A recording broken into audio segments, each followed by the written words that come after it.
What it do, YouTube, man? It is your boy Solid back with another solid reaction. And today we got NBA legends and the day that Michael Jordan started trash talking with young LeBron, the story. Now, I've never heard this story. I didn't even know that they even talk, because from my point of view, they've never talked, and that's what everybody's always said. Oh, Mike don't ever talk to LeBron James. It's some type of animosity between Mike and LeBron, but I don't know. So we're gonna go ahead and check this one out, man. But man, if this is your first time seeing your boy Solid on your screen, man, do your boy a favor, man. Hit that like button, subscribe to the channel, turn your notifications on so you never miss another solid reaction. But let's get into this one, see what's going on, folks. Welcome to the untold stories on the day that a young LeBron James met his idol, Michael Jordan, and the incredible stories that you'll hear about MJ and LeBron.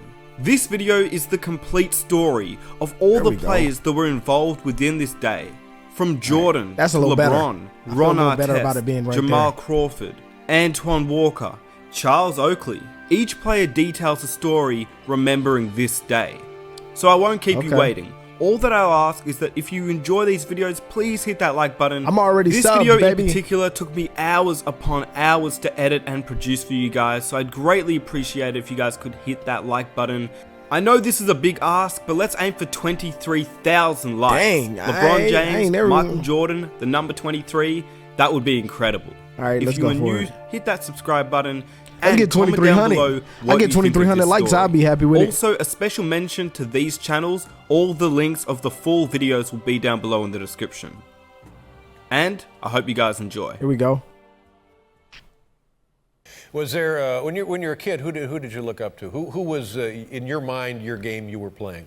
Wow, you know, I love Michael Jordan. The guy I've looked up to my whole life. Really? The same number as Michael, too, 23. Right. Man, that's my inspiration in basketball. The way that he approached the game, the way that he led his troops when he went out on the court, and his never say die attitude, man, was something I always looked up to. You meet him? You know him? Yeah. What was it like meeting Michael Jordan for you? Was that pretty cool? Oh yeah, it was great. You know, for me to meet Michael Jordan, it was like, I think it was better than the president. Let me tell you a story, as a matter of fact. So I'm growing up watching this guy on TV every day, and I'm like, wow, you know, he's an amazing basketball player. Hopefully someday I get an opportunity to meet him. So when I met Michael Jordan for the first time, I literally couldn't believe it was him. I seen him walking towards me, and it was kind of like he was walking on air. And to me, it looked like he was like levitating. I was like, this guy didn't even, he walked over here and his feet didn't even touch the ground. I had to pinch myself. Is that Michael? Who? And it's like he was like Black Jesus to me. I couldn't believe it. Like people, you know, I felt the dude looked like Jesus Christ to me. I was like, are you wouldn't go that far. You know, he was Black Jesus to me. Nobody could tell me anything different. I think it was my junior year in high school. I go up to Chicago and I go to a gym called Hoops where he plays basketball in the summertime. I was in Chicago, Maverick and I and our good friend G. They take us to Hoops. I'm going there. I didn't know he was going to be there. And before they play, they say Mike always, you know, used to lift before they play. Mav know the story. So we walk upstairs, and nobody told me that Mike lifted before he played. I don't know anything about lifting right now. I'm a high school sophomore. I don't know anything about lifting. We walk up there. The first person I see is Charles Oakley. You know, Oak being from Cleveland, dapped him up. I had seen Oak around the city a few times, you know. Tim Grover had the gym, and we always, you know, come in and work out. And Oak moved, and when he moves, Mike is sitting on the bench press. And I was like, oh my fucking God. For LeBron, I was like Black Jesus. They was just in awe. His aura, it was like a ghost. Yeah. He doesn't seem real, does he? He don't seem real. He don't seem real. Think about that. Me and you both feel the same way. There's a million other people that feel the same way they see us. He don't look real. He doesn't. And everybody else that's ever met him, even superstars from Shaq to LeBron, everybody else that's ever met him has said the exact same thing. I didn't think he was real, man. You don't understand. I didn't think Michael Jordan was real. I only thought he lived in the TV, either in games or commercials or Come Fly With Me on cassette tapes. Wow, yeah. He like, I didn't. And that's the thing that that's one thing I agree with, like, with 100%. A lot of us, we don't we didn't think Mike was real. Like, I still to this day sometimes don't think Mike is real. Like, no, there's no way this dude is possibly doing this stuff at a continuous rate, and nobody, he's the only person I've ever seen do it. And it was just that. It was just those little bitty inferences. I was like, why is he still the only person that's doing it, man? It didn't make no sense to me. Fly with me on cassette tapes. Wow, yeah. I didn't think he was real. You know, he hung around all day with us and just had a ball. And it was like, holy shit. It's Michael Jordan. Like, it's Michael Jeffrey Jordan in the flesh. And I couldn't believe it. And we went back upstairs into the weight room. There was just me, him, Tim, G, and LeBron. And he talked to us for like 15 minutes. And that was the first time LeBron ever met Michael. We talked for about maybe even a little bit longer. I think LeBron learned something from being there because he saw that hard work pay off. If the man above would have took me that day, I would have lived a hell of a life. I swear to God. Yeah, so that was like one of the best feelings now, I've ever had. Had he, at that point in your life, in your basketball career, had he heard of you? Did he know of you? Well, yeah, I think he did. And Michael sat and had a conversation with us just about basketball. And I honestly don't remember anything that was said in the conversation. I think he was talking to LeBron about like NBA and being a pro and giving him lessons, but it was like, everything just sounded like blurred out to me, like I was listening to God speak. It was like, I don't even remember what he was saying, and that was the first time he met Michael and myself. He called me a young fella, of course, and just basically told me to keep working at it, and someday I can get to the NBA. I was a junior in high school, so I guess he told me something right, and I just kept working at it. Yeah. Well, when I got back home to Akron, and I told my boys, because they know how crazy I am about MJ, they was like, "No, you're lying." I'm like, "Dog, I was not only did I see Mike, I was on the court with Mike." And maybe it didn't work out chronologically. I'm guessing did you ever get to play any kind of game with him? And so when he was 16, he was out there playing, and if you watch the game, he wasn't like dominating. He wasn't like, but he didn't stick out. You didn't go like, "Oh, there's a kid out there." It was like, "Oh, there's just another player out there." Like, he got a couple buckets, went up and down. He wasn't at all ready to defend. Okay. But on offense, if you can pass, you can play. And he could pass, and he had the size and the ability to get in and got a couple buckets. And it'd be interesting to see how he remembers those games. That's actually something I may have to ask him about this summer when we're chilling, is like, how does he remember those games? Yeah. And did he take anything from it like that was a gauge? Shoot, it would have took something from me. Sophomore year, 2001, you're on the court with him. What's that experience like? I mean, shit, you're on the court with, Black Jesus, as you said. Do you remember anything about that run? Yeah, him and Antoine Walker was talking so much shit. I swear to God. He like, that's all I remember. He was like, that's all I remember is him and Antoine going at it, bro. Like, it was just crazy. Talk trash. Back and forth, back and forth. Antoine was fantastic. Talk a lot of shit and play and do the shimmy. And as the summer went along, the run, it just got bigger and bigger. It got to a point, there would be 30 pros in the gym. It was me, Juwan Howard, Quentin Richardson, good pass. Corey Maggette, Darius Miles, Bobby Simmons, Gilbert Arenas, Paul Pierce, Gilbert Arenas, Penny Finley was in there, Stackhouse was in there, a young LeBron was in there. Jamal Crawford played against Ray Allen, Tim Hardaway, Antoine. Everybody was coming through Chicago. We never lost. If you lose a game, you may have to sit 2 games. Hey. Wow. But on top of that, you mentioned LeBron. LeBron had to be only 15, 16 at this time, 16. Right? 16, everybody had heard about him. He came to Chicago, played pickup with us. When LeBron was a sophomore, and Antoine brought him that. Maverick was a little older than him, but he hadn't went to college yet. So was he able to hold his own? Oh, without question. When I tell you the competitiveness of these games, we used to go at it every single day. As a kid, and Michael and then playing against him, but to have the every day to see his competitive drive at his age. Just how he come out every day. He wanted to win every fucking day, man. Every day. And that's what it takes, bro. Like, people don't understand that. I mean, this is one thing that I can say about Mike that people don't like to agree upon, is that Mike was maybe too much into the game. Like, I do feel like that. But when you that competitive, what do you expect? He don't want to lose.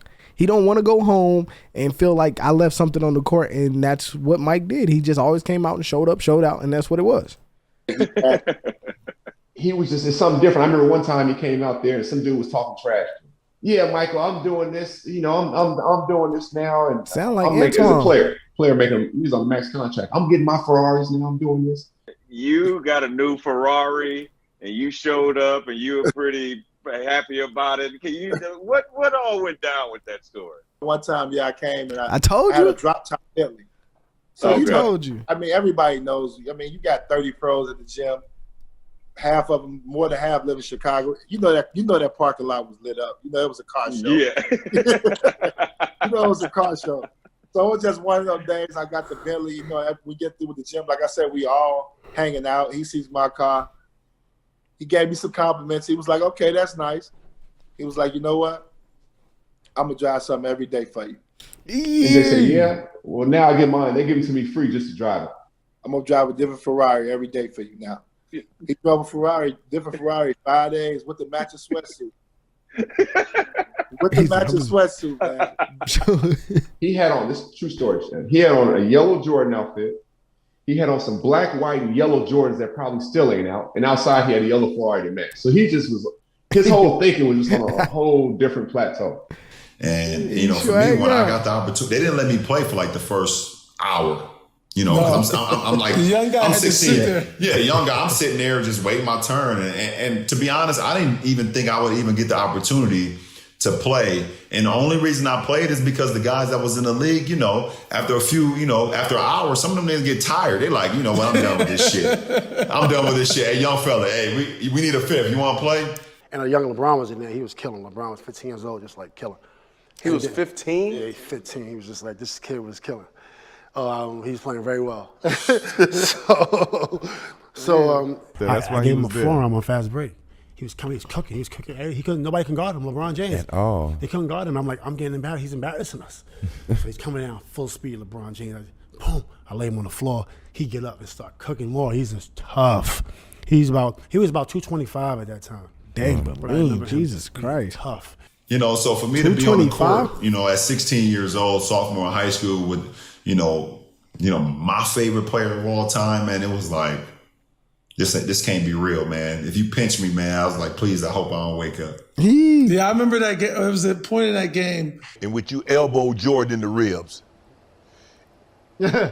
What happened? Real easy. What happened? Well, all right, so when I remember you broke his ribs. Yeah, we was in Chicago in the summertime playing pickup basketball. At that age, when I sense that somebody's better than me, I go into my street mode. I'm only 19. You see what I'm saying? Michael Jordan's there, so it's just crazy. All right, so, but I'm playing real hard. And I don't think he expected that, so he would always say, yo, come back, come back. As a 19-year-old, I just had a lot of energy, and he liked the bump. You know, it's MJ. MJ would have referees come down. So MJ, when he gets the ball, he scores. He was very good at 38 years old.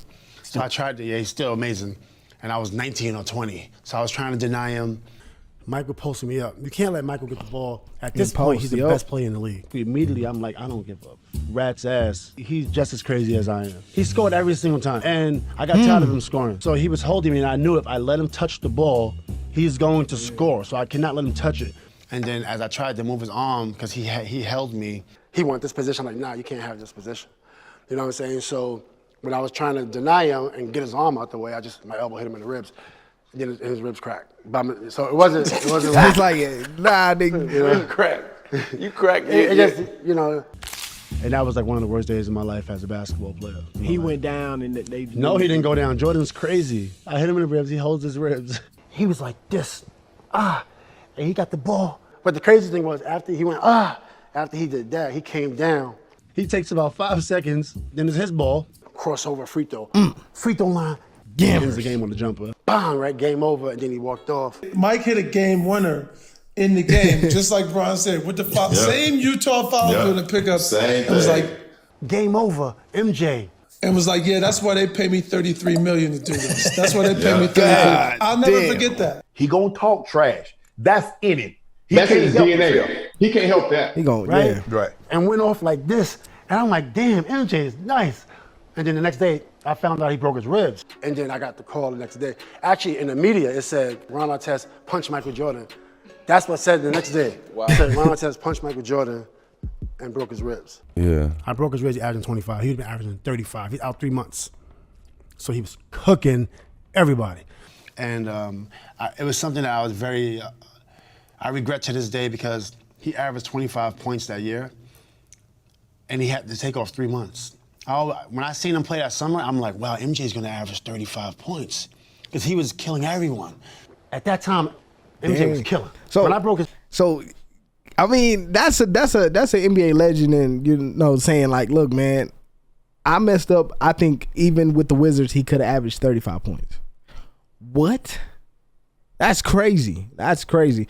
Ribs, he sat out 3 months, came back averaging 25. And I was telling people, if it wasn't for those 3 months off, he would average 35. He was killing them. Right. And you talking about all-stars was in the gym. Because that was the year after he retired, correct? That was 1 year after he retired. Right. And he came back with the Wizards. Hooking. And when he came back and averaged 25, I wanted to see MJ average 30. Yeah. And I felt like, when I did that, I felt like I stunted his progress of conditioning, training, and I remember just regret. That's one of the things I regret the most in my career. And Tim was pissed. Huh? TG was pissed. I remember that. Tim Grover. Oh really? I was going. It was like waves went around Jordan brand, like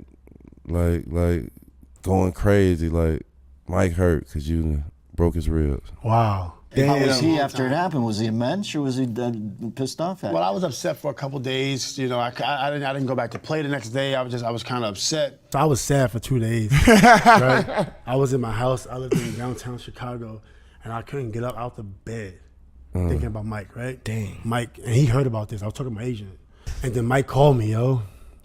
And MJ called me. Who's this? Mike who? Michael Jordan. Oh shit. And he says, "Hey man." It's all right, man. Don't worry about it. It happens. It happens. He's like, it's going to be okay. It happens. I'm like, oh, wow. Thanks, MJ. And I was like, oh, all right, cool. And I went back to play. I went back to play in the summertime, man. First time I met Mike, yo. It's crazy. All right, man, that is the end of this video, man. If y'all guys did enjoy this one, man, make sure y'all hit that like button, subscribe to the channel, and turn your notifications on. But I am liking the fact that they are breaking down that LeBron James is a big fan and a big advocate of Michael Jordan. Everybody likes it. I think it's cool that, two people who are very great at the game can get along. I just feel like we got to go deeper into it and figure out what's the real root of everything. But, man, thank y'all, guys. I'll see y'all in the next one. Peace.